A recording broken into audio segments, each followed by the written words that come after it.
Hello everyone, কি খবর সবার? সো এটা ছিল ঈদের তৃতীয় দিন। ফ্যামিলিরা সবাই প্ল্যান করলো আজকে পিকনিক করতে যাব। দেন সকাল সকাল সবাই বের হয়ে পড়লাম।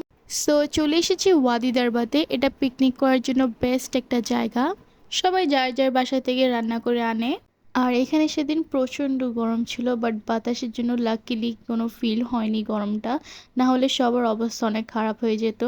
সবাই বাইরে যেত খাবো, তাই শুধু পোলাও আর গরুর মাংসই করা হয়েছে, আর বেশি কিছু করা হয়নি। সবাই একসাথে বাইরে গিয়ে খাওয়াটার মজা দেয় আলাদা। এই সময়টা সব সময় আসে না, আর যখনই আসে আমরা অনেক এনজয় করি। তারপর খাওয়ার দাওয়ার শেষ করে আমি একটু এখানে ঘুরে ঘুরে দেখছিলাম।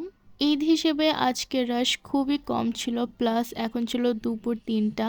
4টার পর এখানে মানুষ ধীরে ধীরে আসা স্টার্ট করে, অ্যান্ড এখানে খুবই রাশ ছিল। তখন প্রচন্ড গরম ছিল এখানে, এত গরম এক্সপেক্ট করিনি আমরা। এখানে অনেকক্ষণ সময় কাটানোর পর আমরা প্ল্যান করলাম অন্য কোথাও এবার যাব। চলে এলাম দারিস বিচে। এখানে আসার মেন উদ্দেশ্য ছিল একটা লেক দেখবো, যেটা নিউলি ডিসকভার হয়েছে।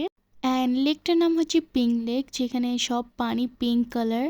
আমি অনেক এক্সাইটেড ছিলাম পিঙ্ক লেক দেখার জন্য, মানে ওখানে সব পানি নাকি পিঙ্ক কালার। বাট এই ওয়েটা খুবই ডিফিকাল্ট ছিল যেতে। যাই হোক, ফাইনালি পৌঁছে গেলাম পিঙ্ক লেকে, অ্যান্ড আমি তো দেখে পুরাই অবাক।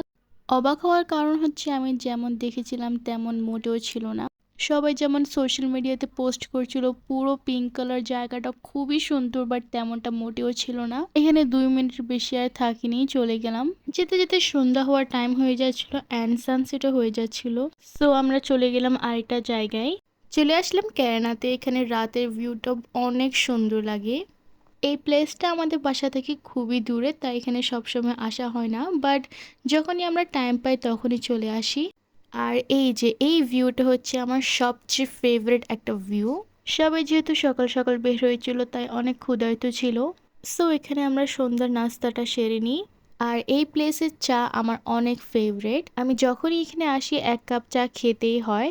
তারপর আরও অনেক কিছু অর্ডার করে আমরা খেয়ে তারপর বাসায় রওনা দিই।